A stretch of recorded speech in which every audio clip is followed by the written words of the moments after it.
KXTC Podcast. Le vendredi 30 juin, samedi 1er et dimanche 2 juillet 2023, à Draguignan, dans le Var, aura lieu la fête du dragon. Animation, patrimoine, exposition. Nous avons demandé à Grégory Leuve, adjoint démocratie participative, des précisions complémentaires sur cette manifestation. La ville de Draguignan vous donne rendez-vous du 30 juin, 1er et 2 juillet pour une énième fête du dragon en centre historique. Ce sera l'occasion de mettre un petit peu en avant notre patrimoine avec des visites, mais également notre terroir, notre culture, notre art de vivre. Donc pas mal d'animations, plus d'une quarantaine d'animations sur 3 jours. Tout est gratuit, sauf bien évidemment le repas, avec des animations pour les enfants en famille portées sur les 3 jours, et notamment un grand vide-grenier, un feu d'artifice, des ateliers de création artistique dans la rue de Trans, des apéros-concerts tout le samedi soir. En tout cas, beaucoup d'animations, difficile de toutes les énumérer, mais en tout cas, il y a de quoi m'occuper, notamment aussi pour les enfants, les balades à poney, une mini-ferme, de quoi faire des journées bien pleines.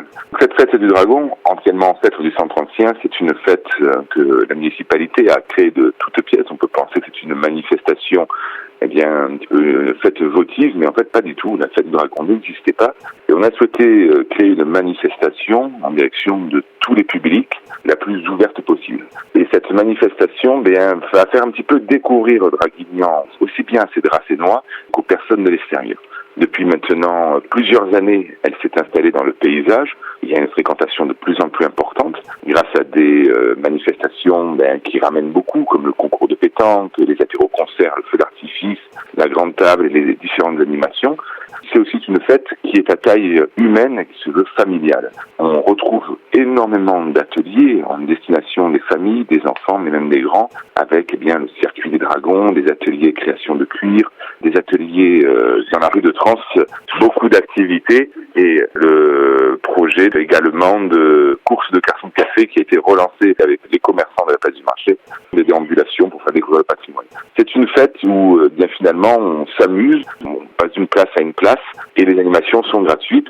Et lorsque à part bien évidemment je vous l'ai dit, la soupe au pistou, et lorsqu'il y a quelque chose à payer, c'est simplement pour le concours de pétanque, parce que l'inscription est à 5 €, mais tous les bénéfices vont ensuite à des œuvres caritatives qui sont locales. Il y a aussi ce message où c'est une co-construction, ce n'est pas uniquement la ville qui l'organise, c'est beaucoup d'associations, de partenaires.